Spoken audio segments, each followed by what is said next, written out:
dicho alguna vez que rechinas los dientes mientras duermes o tal vez te despiertas por la mañana y tienes tensión en la mandíbula? Esto es por el bruxismo. El bruxismo es básicamente apretar o rechinar los dientes de forma involuntaria durante el día y sobre todo mientras duermes.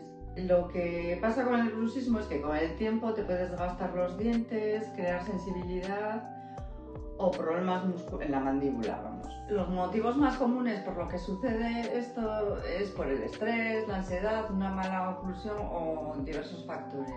Y lo que pasa es que debido al bruxismo con el tiempo se pueden desgastar los dientes, tener sensibilidad o problemas musculares.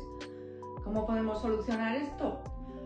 Lo primero, visitando al dentista, que él va a estudiar tu caso y seguramente te va a recomendar una férula o placa de descarga. El próximo día hablamos de la férula de descarga.